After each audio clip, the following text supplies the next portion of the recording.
And the fact of the matter is that there's a significant gap inside the Republican Party about whether this should even happen or not. There are people who believe that the Obamacare regulations are an affirmative good. There was an attempt to basically leave all the Obamacare regulations in place and just remove the funding mechanism, which would have led to the exacerbation of the death spiral. The truth about healthcare is this. There are three qualities of healthcare that you can have. You can have affordability, you can have universality, or you can have quality. And you can have two of those three things, but not all three. Right? You can have universality, affordability, or quality. Two of those three things you can have. And one of the things that's happened with Obamacare is that you've gotten closer to universality, but you haven't gotten any closer to either affordability or quality. And the Republican Party seems to be falling into the trap of basically just copying what the Democrats do, except being worse at it. What they actually need to do is relieve the regulatory burden that is driving up the cost of health care, and they need to stop acting as though insurance companies' jobs is actually just to reimburse people for their bad health. If you join up with an insurance company and your health sucks to begin with, you're going to pay more because it's an insurance company, not a charity. And that doesn't mean that we can't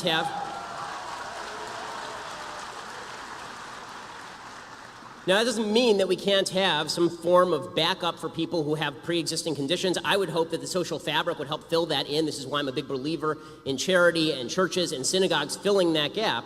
But what we can't do is suggest, as the Bernie Sanders left does, that health care is an inalienable right, and therefore you can put a gun to my wife's head, she's a doctor, and you can force her to provide care at any cost you want to pay.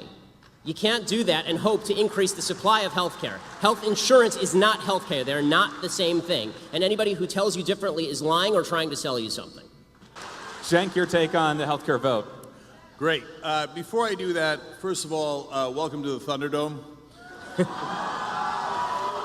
All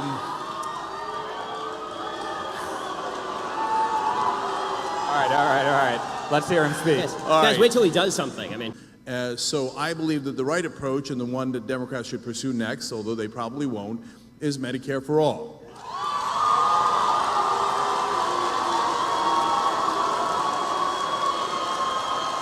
So real quick, let me explain why. Medicare polls at 77% and actually accomplishes the three things that Ben talked about. It's universal coverage, it is affordable, and actually gives you good insurance.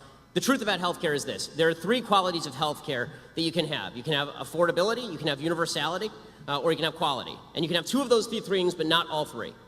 Medicare for all now polling at 60%. Federally funded health insurance for everybody polling at 61%. So I tell to my Democratic friends, you might want to try something that's popular for a change. Okay. Go ahead. So a couple of notes in response to the Medicare for all shtick. So this is Bernie Sanders shtick, obviously. The problem with Medicare for all is that when people say that it's affordable, this isn't affordable to the person who has the Medicare. It is not affordable to the country. In fact, it is so unaffordable to the country that the state of California was a nut job leftist state, just refused to even pass Medicare for all because it would have immediately doubled the debt.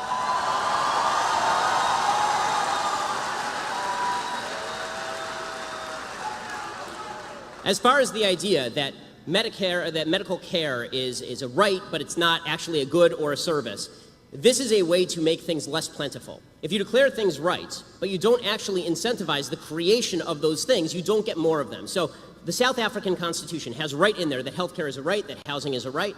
The fact is that you don't have good housing or healthcare in South Africa because just declaring things rights does not make them appear.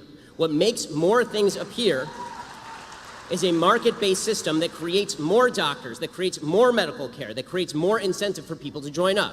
So my wife is a doctor. That means she has to go through 1,000 years of medical training, and we have to spend hundreds of thousands of dollars to make her a doctor.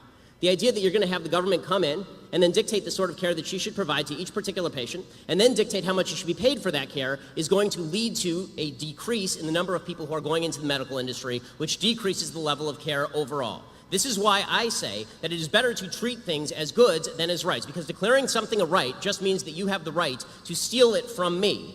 But declaring something a good means that you get a market process that leads to lower prices and better care over time. And the big problem we've had before Obamacare is that it was already treated quasi as a right. You had it heavily regulated on the state level. It is continually heavily regulated. The idea there's a completely unregulated market is absolute nonsense. The reason that you have employer-based health insurance in the first place was as a response to wage and price controls placed in the aftermath of World War II, and employers began giving health insurance as an actual good, right? They gave it as an actual incentive to their employees. If you had an actual individual-based health insurance market, you bought it just like you bought your car insurance, you would see more and better health care for everyone. Ben, I don't want to steal health insurance from you. I want you to be healthy. That's why I want Medicare for all. You just want to take my money and my wife's services. You know, conservatives seem a little confused about how healthcare works. Paul Ryan had a whole press conference about this. Ben a little bit alluded to it there. They're like, oh my God, it turns out the healthy subsidize the sick. Yeah, that's insurance. That's how it works. It's like the people with that are not getting into accidents are subsidizing the accidents. Yes, that's car insurance. That's how insurance works. And from time to time, the attack against Medicare, they say, oh, it's an entitlement. Yeah, we paid for it through payroll taxes our whole lives. You're goddamn right we're entitled to it, because we paid for it. We paid for it. Paul Ryan is not exactly my go-to guy when it comes to political acumen and genius. So I'd more want to respond to some of the contentions that Cenk was making about Medicare for all and single-payer health care. A couple of things. One, when you say we pay for it, that's not technically true. The idea that everybody who's paying into Medicaid paid for it and now they get out what they paid in is obviously not true. It is a redistributive program, and to pretend otherwise is just silly. The people who are paying the payroll taxes are not the people who are taking out through Medicaid, obviously. Can I just address that super quick? So if we're talking about Medicare, right? Not Medicaid. Right. So in Medicare, so you're both correct and incorrect. So it's not like I put in $20 and I get $20 back. That part is true. Right. But we all pay into Medicare together, and then we all get it when we are sick. Can I ask you a question? I have two questions, really serious questions. One, what is your ideal tax rate? Because it's going to cost a lot of money for a lot of this stuff. And two, what is your ideal level of medical care? Because the fact is that we can spend millions of dollars on people at end-of-life care. We can spend millions of dollars on surgeries and preventative care. I mean, healthcare is an expensive business, even under a single-payer system, which is why generally you end up with rationing. So what is your ideal level of health care that is provided to everyone, and what sort of tax rate are you proposing to subsidize that? Yeah. Well, so that is something that all the countries that do single payer or a version of single payer struggle with, and they have learned a lot of lessons. And if we stop saying, America's #1, we might actually just, first of all, on this issue, we're number 37.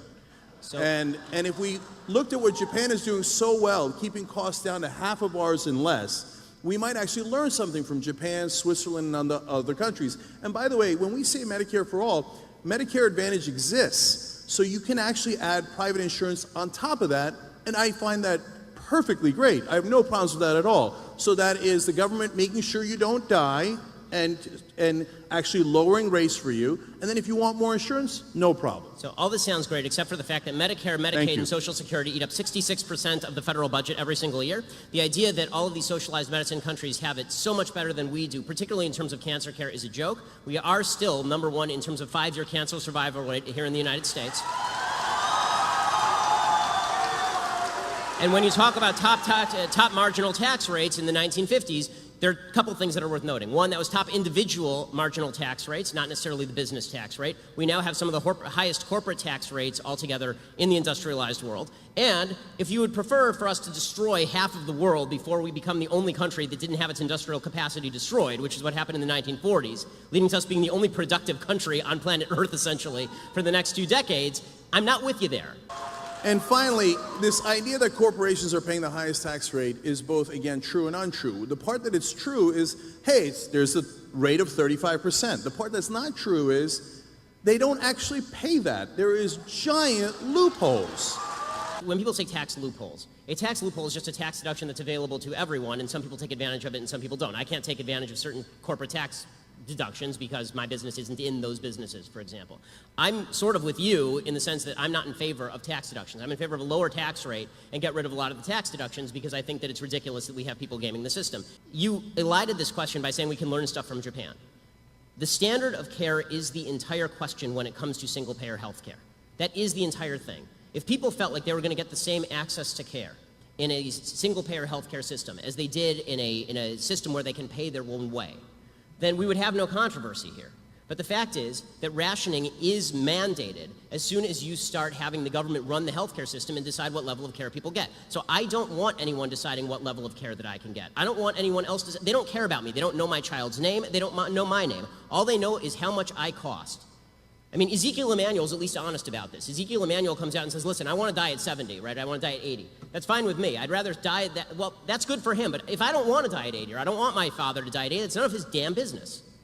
They took that 30% extra, put it in their pocket, gave it to their executives, and created no new jobs. Because that's how it works if you just trust corporations to do the right thing. Corporations are not evil. They just want to maximize profit. That is what they're built for. So please don't be naive and be like, no, but the corporations will look out for our interests. No, they look out for their bottom line. But you can do Medicare Advantage and get more. I want you to be able to do that. If you're incredibly rich and you want every kind of treatment, I don't want to deny that to you. Get Medicare Advantage. The problem is when you pay, to that too is the problem is when you pay a higher tax rate throughout the course of your life to pay for all of the Medicare that you are talking about, you don't have enough money to pay for Medicare Advantage in many cases. And as far as this idea that corporations they don't have any of your interests at heart, you are a corporation. TYT's it's a corporation. You have 80 employees. I assume that you're not just a greedy asshole, and that you actually would like to help your employees from time to time. And you just talked about how under Obama, everything got better with your business. Well, under Obama, he didn't radically escalate taxes. Okay, there was not a radical escalation of taxes under President Obama. And finally, when you seem to be identifying a higher tax rate in the 1950s with higher level of growth. So if that's the case, why not just tax everybody at 100% and we can have massive growth from here to eternity? Of course, you have to find the right balance on all of these issues, including taxes. So I never said there's no end to how much you can. I'm just asking pay. why, though. Yeah. So this leads to wait a minute. This leads to big government versus small government. You're asking me what the ideal tax rate is, and then you did a straw man there for a second and said it should be 100%. I never said that. No. In fact, I said no. You said the economy. Let me understand what you said the economy grew faster when the top marginal tax rate was 91%. So I'm asking you, why shouldn't the top tax rate or all tax rates be 91%? You seem to be identifying a higher rate of growth with higher taxation. So I'm asking you, on principle, you keep talking about the glories of a mixed economy. So now tell me about the glories of capital. I've heard about the glories of high tax rates. I've heard about the glories of government-provided health care. Now tell me some of the glories of actual capitalism, which is the basis for all the things you're talking. Tell me why it's good. Right. So now, look, when I use the example of the 91% and the 70% to give you a sense of that I was surprised and you'd be surprised to find out that our economy was booming in those times. That's not to say that that is the right tax rate for us today. And so the exercise of finding the right tax rate is, guys, try to follow along, okay? It's called logic.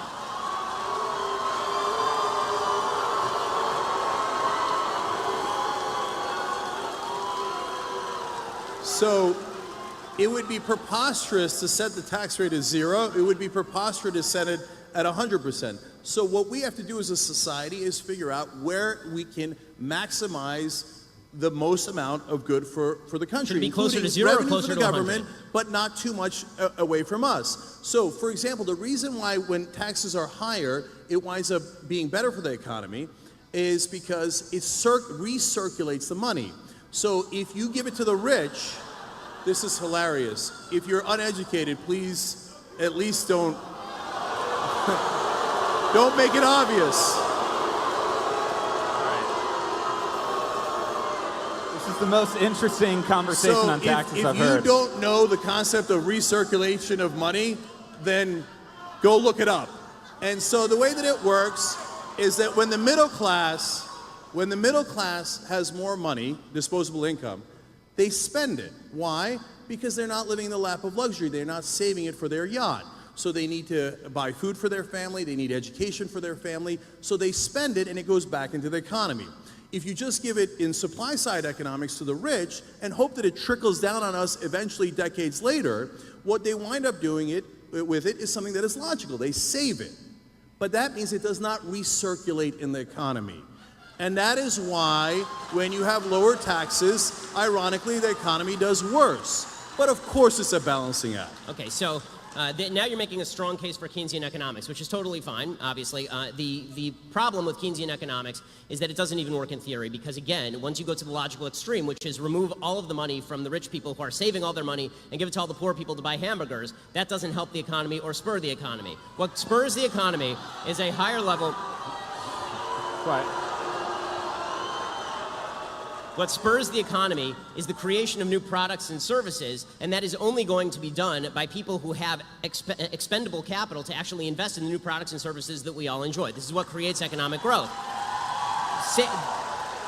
It's also worth noting that this myth that spending is inherently better for an economy than saving, that's only true if you're talking about somebody who's actually taking the cash and just shoving it into their mattress. Banks are in the business of lending. When they take the money in, they don't just stick it in Al Gore's fake lockbox. They actually lend the money back out to people to actually create new businesses and new products. You had an investor, right? When you started TYT, you were given $4 million by Buddy Roemer to start TYT. That's great. That's the way business should work, right? But that money it didn't come from a bunch of poor people buying hamburgers. It came from a very, very wealthy guy who gave you money to create a business a lot of people want to patronize. If you want better products and better services, you need more investment in the products and services. The basic name, trickle-down economics.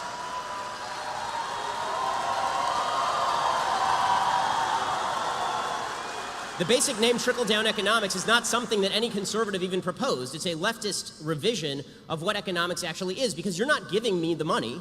It was my money in the first place, created through voluntary transactions that I had with others. I've not stolen money from anyone, neither have you. And the idea that money has to be forcibly taken from you and handed to somebody at the bottom end of the economic spectrum to somehow jog the economy, that may jog McDonald's, but is not going to jog all of the creation of the products and services that make all of our lives much better today than they were 30 years ago in terms of the stuff we have access to.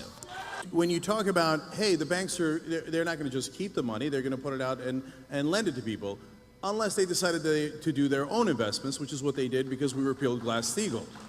So it's not as simple as, oh, I have money, so then I will now utilize it or I'll lend it out. The middle class is struggling right now, and we've turned this into a Walmart economy where people are getting $7.25, and that if you're getting around $10, I think that's about $15,000 a year. So that is serious pain and difficulties. So if you give those people money, it's not like, I just want to go get a hamburger. No, they desperately need that money, and they will spend it all back into the economy. So that's an economic fact. And taxes is not stealing from you. So you're right, I run a business. So in order for my employees to get to my company, you know what they have to do? They have to drive on roads. Okay, so it's not stealing from me to build that road. That helps my business. They had to go to school.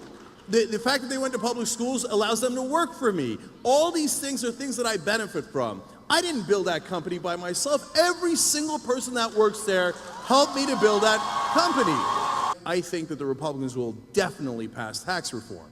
And the reason I say that is because the Republican Party at this point is completely dependent on their donors. And by the way, don't get me wrong, the Democratic Party is also largely dependent on their donors. I think the Republicans are a tiny bit more corrupt. But so I think that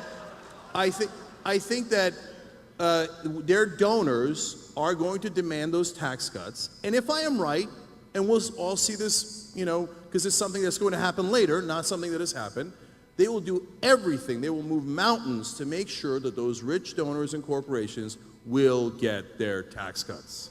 I do want to go back to a couple of points because you actually hit on some major thematic points. You talked about roads and the fact that we need roads in order to get to work. This is a point Elizabeth Warren made and obviously a point that President Obama made at the time.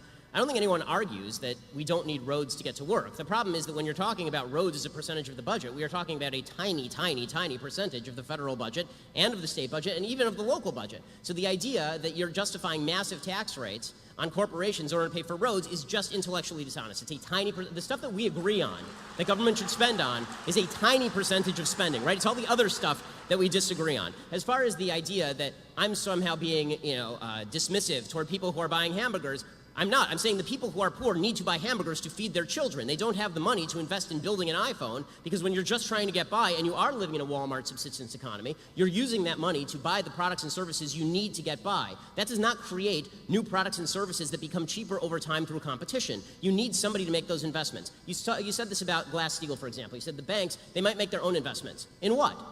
In what? They're not investing in themselves. I mean, they have to take that money and then they have to use it to invest in something else. Places like Apple, some that fail and some that succeed. This idea that banks are somehow evils is just not the case unless you are talking about them working in Congress. Here you and I agree, working in congruity with a Congress and with a legislature that is attempting to give them kickbacks. Both you and I agree on this.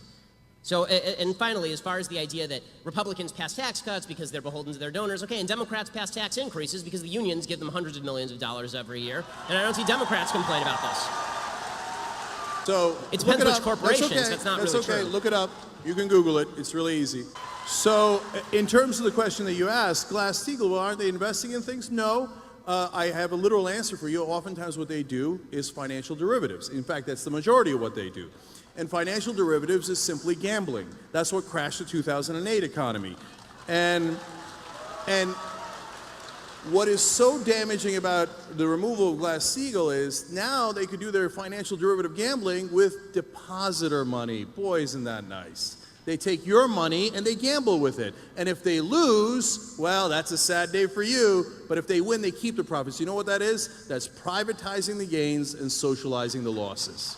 So what they got was laws passed by politicians to remove Glass-Steagall. And yes, Clinton and Gingrich, yes, both parties are guilty on that. But now the Democrats want to put it back and the Republicans don't. And they took our depositor money and they gambled with it. And if you thought that if you gambled, you get to keep all the profits, and if you lost, it didn't affect you at all, you would probably gamble a lot of money too. And you would take a lot of risk until you crashed the economy, and that's exactly what happened. But as far as the idea that all money should be out of politics, here's the problem. Okay, TYT, we both have corporations, and we expound upon politics every single day. And we motivate thousands of people, right, every day on both sides of the aisle. That is effectively an in-kind contribution. Now, you campaigned with Bernie Sanders. Did you do it because you expected? That's fine. Did you do that because you supported Bernie Sanders, or did you do that because you expected some gimme for TYT in return?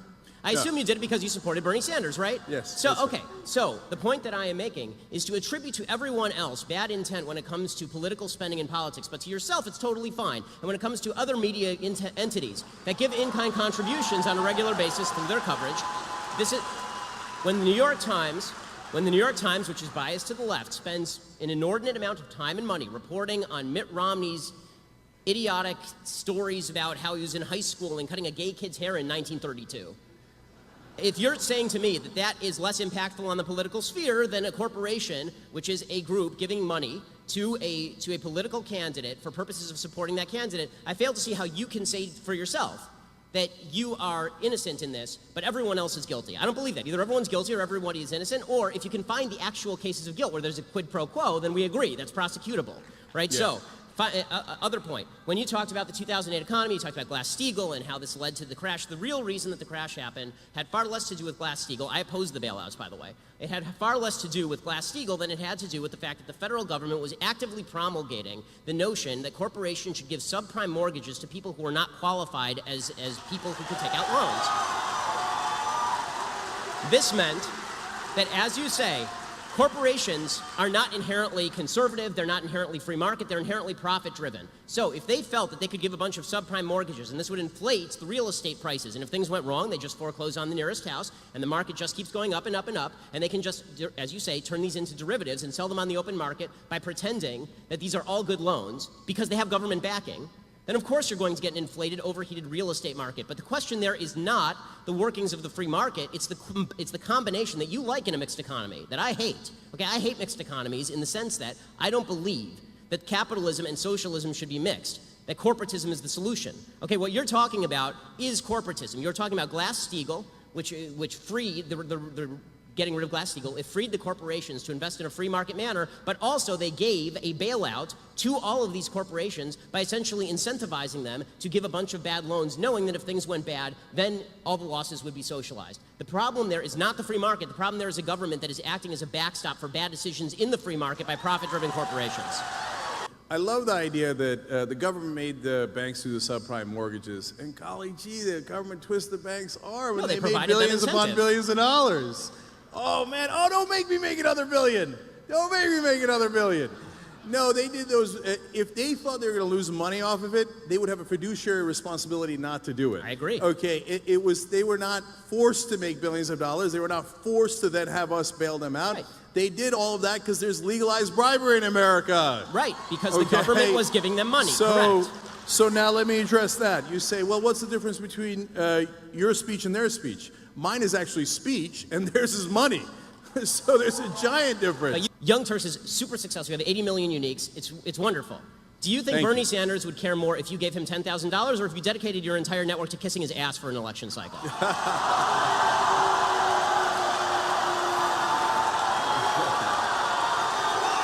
And so if money was speech, well, then if you go to a hooker and you say, oh, no, officer, I was just talking to her. Okay? Money is not speech. When you say money in politics is bad, again, I ask you, Buddy Roemer gave you $4 million to start TYT. What did he expect in return? Should he not have given you money? Was the money not speech? It was just money, after all. It's just like a hooker, I assume. So are you the prostitute? How did this work?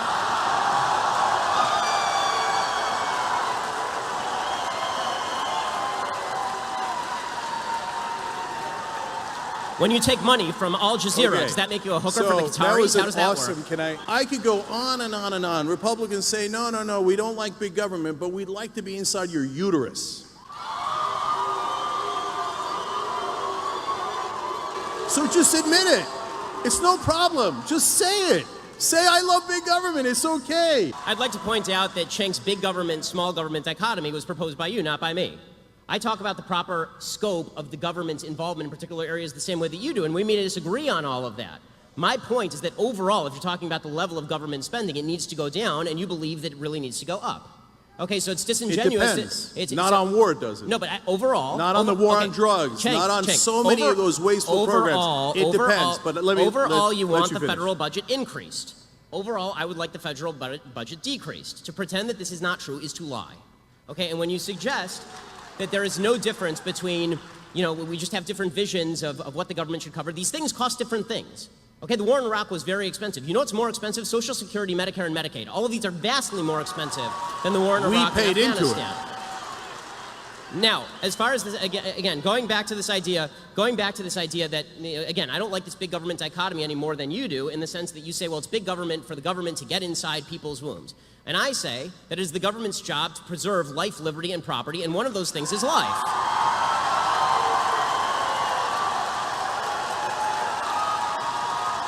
To protect you from someone else taking it. Okay, to protect you from someone else taking it. We're going to do one more. Okay, I got to ask him. All right, very quick, so very quick. You damn well, please. Okay, so when the Koch brothers or Bloomberg or Soros puts in hundreds of millions of dollars into elections, you think, well, I just do them because they're good guys and they damn well please buying all those politicians. Or you think, no, the politicians would never be affected by hundreds of millions of dollars in legalized bribes. Okay, Cenk, you're a lawyer, so you know that bribery requires two parties to the bribe. If I give money to a politician, there must be something in return. If there is no quid pro quo, there is no bribery. You think there's nothing in return? Well, you think the politicians don't do those favors? I think very often there is something in return, but I want you to point me to the things that are in return, not just say that all spending on politics ought to be forbidden except for the Young Turks. What's become more common is that on the left, there's this retreat to intersectionality as an identity politics, this idea that if we can cobble together a group of people who are feeling victimized by American society, we have black people and we have Hispanic people and we have women and we have gays and lesbians and transgenders, and they all feel really bad about how American politics is going, and if we push that notion, we can create a coalition. There'll be a brand new coalition never before seen in American politics, and that requires a woman to run, or that requires a black woman to run, or that requires a minority to run. If they do that, then what you're going to see from, and I think in an equally nasty way, from the right is a response that says, okay, well, if you're going to do identity politics, you will see some white identity politics from the right, which I think is really negative. I don't want to see either of those things. What I would like to see is the Democrats campaign on the bigger, on the stronger involvement of government in your life and higher taxes program that Cenk wants them to campaign on. The Bernie Sanders, Elizabeth Warren program, and I would like to see the Republicans campaign on my program, a smaller government, libertarian program that says the government should get out of our lives as much as humanly possible. All right, and for Cenk. Who was the one who came up with the Southern strategy? That was the Republican Party. And the Southern strategy was, let's go get racist white voters in the South. That's a fact. So, once again, it's this wonderful capitalist invention called Google. Google it. So, two Republican chairmen have said, yes, we did do that strategy, and we apologize. So that's a fact. They're the ones who invented identity politics. So when you like identity politics when it serves your interests, but all of a sudden when we say, hey, can black people have the same rights as white people? Oh, identity politics. Can gay people have the same rights as straight people? Identity politics. It's called equality. Look into it. It's called America, okay? All right, well, I think we now know. USA! USA! USA! All right. Equality for all of us! Okay, I'd like to point out the idea that the entire South solidly moved into the Republican category because of the Civil Rights Act is historically false and has been debunked multiple times by people ranging from Sean Trent at Real Clear Politics to professors at the University of Pennsylvania. And there's a bunch of ways to debunk it, including the fact that the Congress did not switch Republican in the South until 1994. Okay, did it take 30 years for the racists to realize what was going on?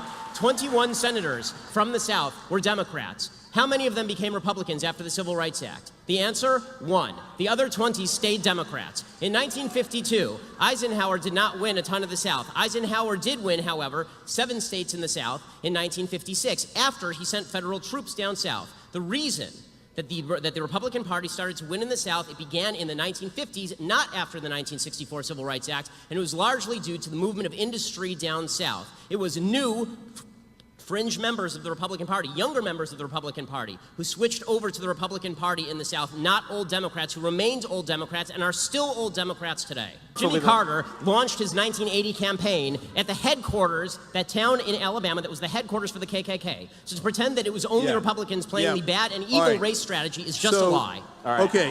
Last word. So that was him responding to his own thing. Okay.